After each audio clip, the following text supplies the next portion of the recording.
El primer caso ya oficial de fallecimiento por coronavirus en México nos debe de llevar a varias reflexiones. La primera, y quiero que quede muy clara esta primera reflexión, esta persona no viajó al extranjero, se enfermó en México, fue a un concierto, su condición de salud era complicada, diabetes, obesidad, y hubo a lo largo de todo este trayecto, desde que fue al concierto hasta que murió, pasaron 15 días. El 3 de marzo fue al concierto, el 18 de marzo murió. En esos 15 días, ¿qué pasó? ¿Qué sucedió en esos 15 días?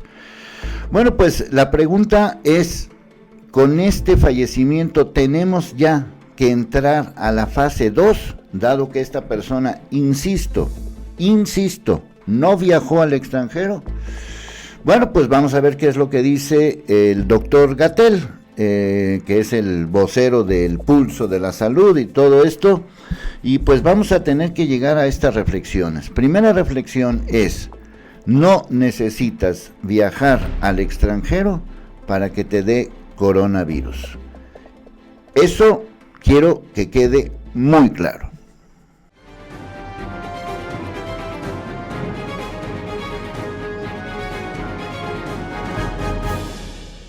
Quiero que juntos veamos esta entrevista que se le hizo a la esposa de el primer caso de fallecimiento por coronavirus en México, reconocido por la Secretaría de Salud en este país. La Secretaría de Salud emitió un comunicado en donde señala que este es el primer caso de fallecimiento por coronavirus. La esposa fue entrevistada. Quiero señalar que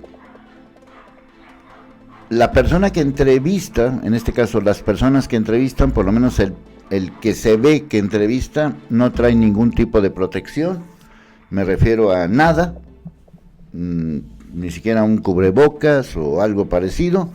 La señora sí trae un cubrebocas, pero como pueden ver en el fragmento de la entrevista, se le está cayendo cada rato. Ella estuvo con su esposo en el concierto. El concierto fue el 3 de marzo. Ya para el 3 de marzo ya había casos confirmados de coronavirus en México. Por lo menos 5 casos confirmados en el país.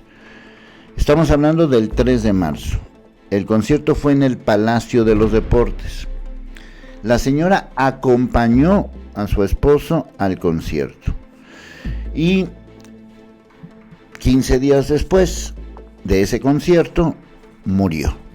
Entonces, vamos a ver qué es lo que dice la señora. Es muy importante, porque estamos hablando del Instituto Nacional de Enfermedades Respiratorias, lo que conocemos como el INER, es decir, un hospital especializado en enfermedades respiratorias.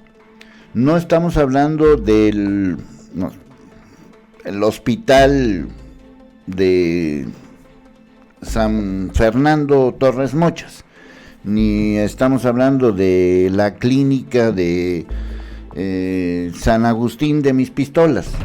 Estamos hablando de la Ciudad de México, estamos hablando de un hospital especializado y estamos hablando del primer caso de fallecimiento. Pero quiero que pongan mucha atención en lo que dijo la señora en el momento en que fue entrevistada. Ojo con esto. Los partes médicos siempre fueron muy confusos. Los hospitales no tienen absolutamente nada. Todo tenemos que andarlo comprando, medicamentos, material quirúrgico. Faltan muchas cosas. ¿Y a usted no le hicieron la prueba de COVID? ¿Por qué no quisieron hacerle la prueba? Porque nos dijeron que la prueba está reservada para las personas que tienen problemas realmente graves. Y pues no, yo vine 2 veces y ni siquiera me detuvieron, ni me sacaron plaquita de nada. Cuando él ya estaba confirmado de COVID-19. Ellos me decían que sí, pero a mí nunca me enseñaron nada, ni papeles, ni de, ¿qué le diré?, de laboratorios, de nada. A mí nunca me enseñaron nada, pero ellos afirmaban que él ya lo tenía. A mí primero me lo manejaron como una neumonía, por influenza. Por influenza. Nada más. ¿Cuál fue el parte médico del deceso de su esposo, señora? No he tenido tiempo de ver el documento final que nos dan ya de su fallecimiento, pero estamos en espera de eso. Lo que nos dicen es que falla sistémica de todos los órganos porque eso es lo que provoca el virus. El COVID. ¿Él tenía una enfermedad crónica degenerativa? Sí, era diabético. ¿Anteriormente había presentado algún problema pues referente a problemas respiratorios? No, más que pues aquí nos manejaron que porque estaba pasado de peso, era diabético, nada más. Y eso fue... Bueno, yo quisiera que más allá del caso, que es un caso, el primer caso que tenemos de fallecimiento, yo quisiera apuntalar dos cosas. Uno, lo que dijo la señora de que tuvieron que comprar material quirúrgico. A la señora no la atendieron, no la pusieron en cuarentena. E insisto, estoy hablando del Instituto Nacional de Enfermedades Respiratorias. No es una clínica cualquiera, no es un hospital cualquiera, no es el Seguro Social, no es el ISSSTE, no es el Seguro Popular. Es un hospital especializado y no tenían nada. Eso es lo que dice la señora. Estamos hablando de que esta persona fue al concierto el 3 de marzo, fue internado en el INER el 9 de marzo y murió el 18 de marzo. En esos 15 días pasó todo esto. La señora a lo mejor no cumple con con las probabilidades de tener esta enfermedad, ni tiene más de 60 años, no sé si tenga alguna enfermedad, no está embarazada, pero yo creo que como persona muy cercana que estuvo en el concierto, pues se le debió haber hecho la prueba correspondiente, porque como sea es una portadora de un virus. Como pueden ver, pues el cubrebocas pues es nada más simbólico, y ahí había reporteros, por lo menos uno de ellos, que no tenía ningún tipo de cobertura. Ese reportero va a una oficina, ese reportero va en un transporte, y no es culpar al reportero, o sea, no es mi afán de culpar al reportero. Estoy hablando de que hay que tomar en serio esto. Inclusive en alguna parte de la entrevista, para que la vean, está ahí en El Heraldo, que es el medio de comunicación que tuvo esta entrevista en vivo. En la entrevista ella misma dice, hay que tener cuidado, porque esto va en serio. Hay que tener cuidado porque esto va en serio.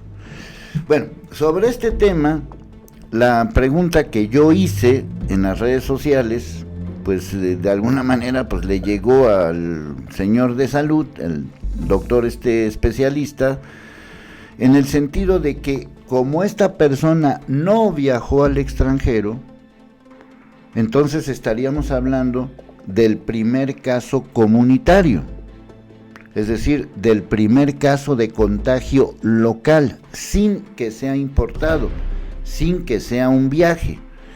No contestó, se le hizo la pregunta, un reportero le hizo la pregunta directamente, pues prácticamente la toreó, por no decir que la evadió, pero esto fue lo que dijo el doctor Gatell.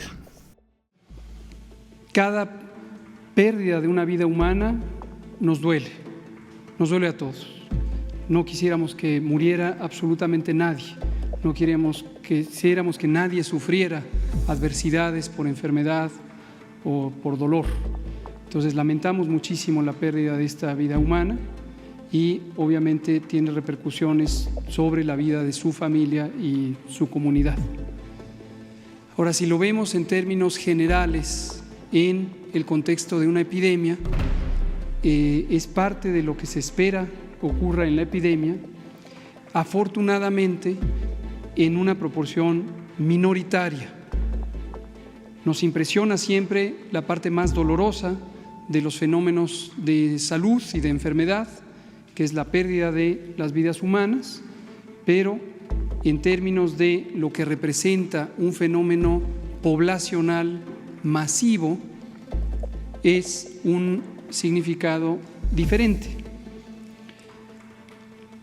Una minoría de personas, como hemos dicho, desafortunadamente van a llegar a esto, pero una gran mayoría de personas van a tener una enfermedad que requiera alguna asistencia hospitalaria, un 15%, y todavía un número, una proporción mucho más grande van a tener una enfermedad que sea de corta duración, con síntomas leves y que se resuelva espontáneamente.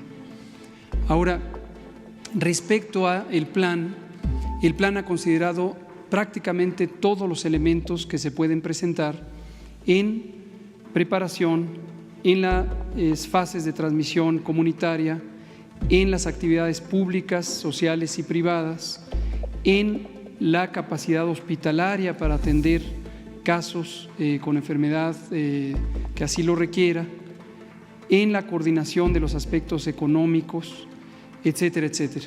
Entonces, la respuesta directa, si esto representa o no la necesidad de hacer un cambio de plan, no, todo lo contrario.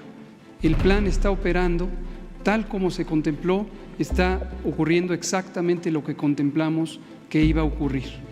Respecto al cambio de fase, habíamos dejado muy claro, escenario 1, importación viral, decenas de casos, se pueden rastrear las cadenas de transmisión. Escenario 2, se empieza a perder la capacidad de rastrear las cadenas de transmisión, no porque ocurra un deceso, sino porque ya no se puede reconocer un antecedente de transmisión claro. En este caso concreto, pudiera ser que además de la penosa pérdida de la vida humana, hubiera un elemento informativo sobre la dificultad de identificar su cadena de transmisión. Tenemos un antecedente de que la persona estuvo 6 días antes del inicio de sus síntomas en una concurrencia pública donde, por la naturaleza del evento, pudiera haber participado la exposición a personas que viajaran al extranjero o personas de origen extranjero de los sitios relevantes de transmisión comunitaria. Finalmente, sobre la reunión de ayer, esta es la segunda. Bueno, como pueden ver, pues no fue claro, este doctor no fue claro en este momento, se quedó así como un poquito como, pues a ver qué sale. Y lo vuelvo a repetir porque a lo mejor no lo estamos entendiendo. Si estás esperando que el gobierno te diga qué es lo que tienes que hacer, aún en un hospital especializado, la gente tuvo que comprar sus propios insumos. Quiero que te quede claro esa parte.